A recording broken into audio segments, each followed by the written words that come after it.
मैं Pankaj Yadav, assistant professor drawing and painting, government college Devgarh, Rajsamand से आप सभी चित्रकला के विद्यार्थियों का आज की ऑनलाइन कक्षा में स्वागत करता हूं। हम जो पढ़ रहे थे वह चैप्टर था अजंता गुफाओं की चित्रकला। हमने अजंता गुफाओं के बारे में आपको बताया था कि ये कितनी मनोरम है, कितनी सुंदर है और कितनी महत्वपूर्ण है। इसका मैंने बाहरी रूप आपको दिखाया था और यह बताया था कि कैसे उस समय के कलाकारों ने इन पहाड़ों को काटकर अंदर बहुत सुंदर गुफाएं बनाई, उसमें चित्रों और मूर्तियों का संसार रचा। मैंने उसका नक्शा भी आपको बताया था और एक एरियल व्यू बताया था।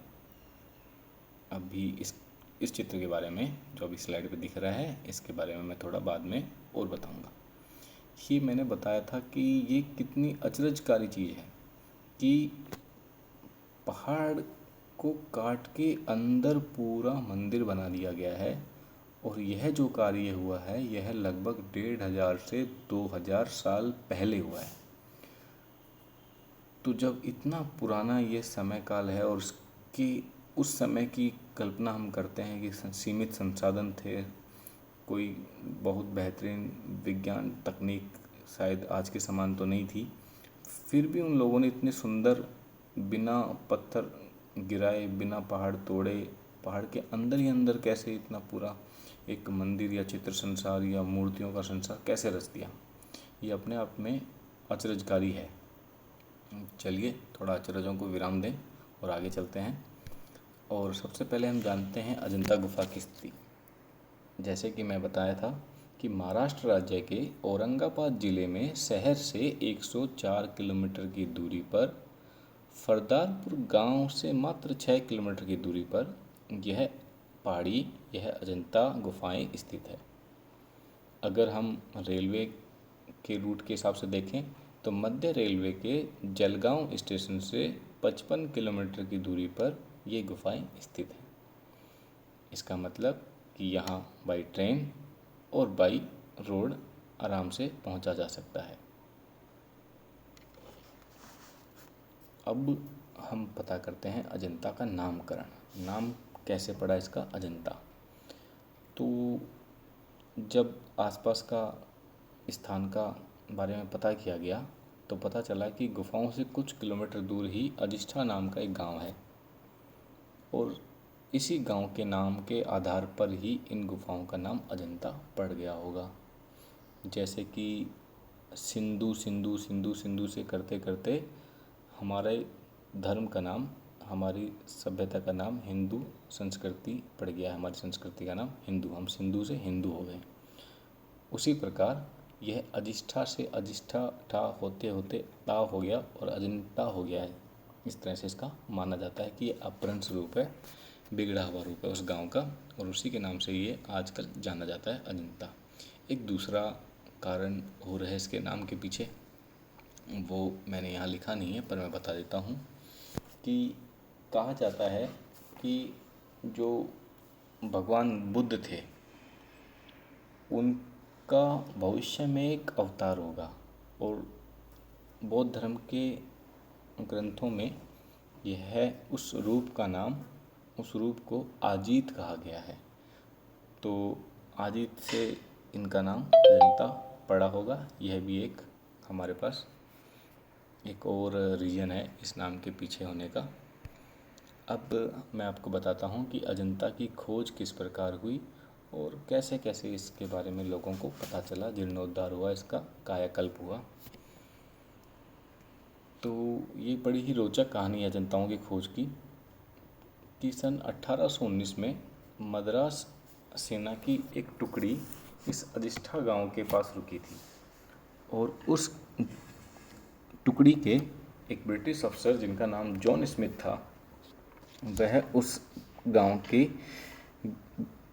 का विचरण करने निकले तो उन्हें एक ग्रामीण लड़का मिला। उस ग्रामीण लड़के ने उस ब्रिटिश अफसर से कुछ पैसे कमाने के चक्कर में उन्हें कुछ दिखाने का आश्वासन दिया और वह उन्हें एक पहाड़ी के पास ले गया और गुफाओं में गुफाओं में, सॉरी, झाड़ियों में उसने एक बाघ दिखाया उनको। हालांकि वो बच्चा था, पर जो अफसर थे वो तो बड़े थे। वो समझ गए कि ये कोई असली बाघ नहीं है, यह कुछ और है। उन्होंने झाड़ियों को हटा के देखा तो उनके आश्चर्य का ठिकाना नहीं रहा कि झाड़ियों में एक पत्थर पर, दीवार पर एक चित्र बना हुआ है, बाघ का चित्र बना हुआ है। उन्होंने जल्द से अपने सेना की टुकड़ियों के लोगों को बुलाया, गांव के लोगों को बुलाया और उस झाड़ियों को साफ कराया और देखा तो वहाँ एक चित्र नहीं, अनेकों चित्र थे। और इस प्रकार उन्होंने आसपास गुफाओं को खोजा। और ये जो गुफाएं काफ़ी लंबे समय से, लगभग 1600-1700 सालों से ओझल पड़ी थी ये गुफाएं, वो गुफाएं अब विश्व के सामने निकल कर आई। अब इन अफसर ने अपने आगे के अफसर को बताया, अपने बड़े अफसरों को बताया। तो सन 1822 में विलियम एरिक्सन नाम के एक इतिहासकार आए पुरातत्व विभाग के। उन्होंने इसके बारे में एक लेख तैयार किया और एक बॉम्बे लिटरेरी सोसाइटी होती थी, उसमें इस लेख को पढ़ा मतलब चर्चा करी, बताया कि सर इस प्रकार से भारत में ऐसे ऐसे इस स्थान पर इतनी पुरानी गुफाएं मिली हैं जो पुरातत्व विभाग की दृष्टि से बहुत ही महत्व की हैं। तो उस समय अधिकारियों ने इसको इतना सीरियसली लिया नहीं, पर 1824 में लेफ्टिनेंट जेम्स ई अलेक्जेंडर ने इन गुफाओं का परिचय लंदन भेजा। पहले बॉम्बे की बात थी, अब लंदन भेजा। लंदन में रॉयल एशियाटिक सोसाइटी को भेजा और वहाँ के लोगों ने इस पे रिसर्च करने का सोचा, पर वह काफ़ी लंबा समय गुजर गया इस सोच विचार में ही। और सन 1943 में जेम्स फर्ग्यूसन नाम के एक पुरातत्व वैज्ञानिक ने 4 वर्षों तक इन गुफाओं का अध्ययन किया और उन्होंने इस पर एक रिसर्च लेख लिखा और पूरी दुनिया को उस लेख के बारे में, उस लेख से इन गुफाओं के बारे में बताया।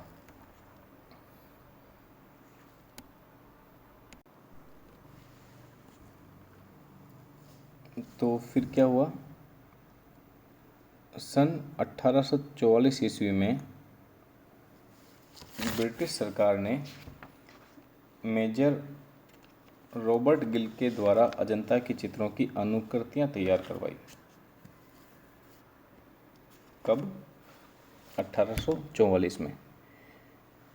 गुफाओं की खोज के बाद 1844 में मेजर रॉबर्ट गिल के द्वारा, मेजर रॉबर्ट गिल एक चित्रकार थे और उनके द्वारा अजंता गुफाओं के चित्रों की अनुकृतियां तैयार करवाई ताकि पता चल सके कि अजंताओं के चित्र कितने सुंदर हैं, जिसकी चर्चा बार बार अनेक पुरातत्वविज्ञ करते आ रहे हैं।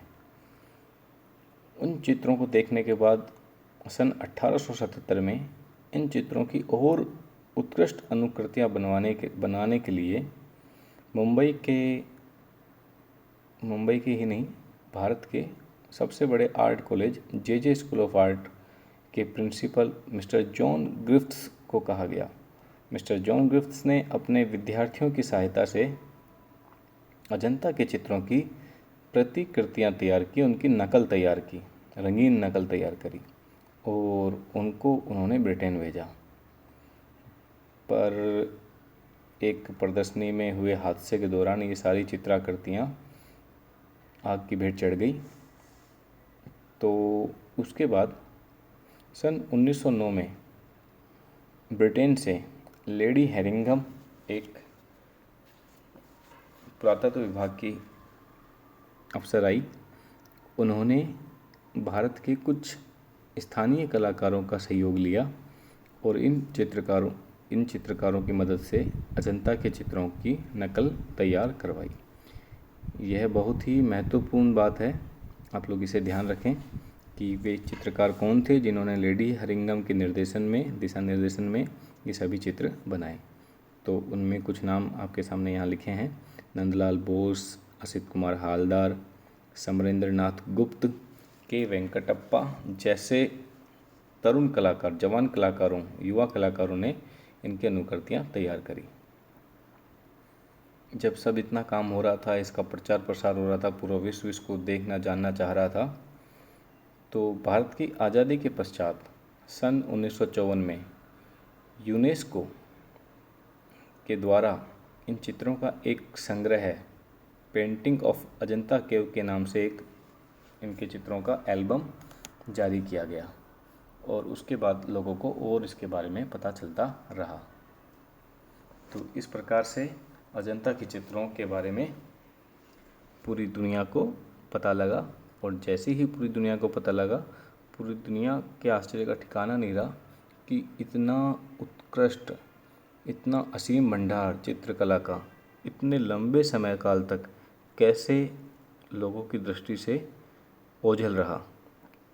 तो यह एक बहुत बड़ी खोज है चित्रकला के इतिहास में, विशेषकर भारतीय चित्रकला के इतिहास में यह आज तक की सबसे बड़ी खोज है, और इसी के बाद से भारतीय चित्रकला का परचम पूरे विश्व में फहराया।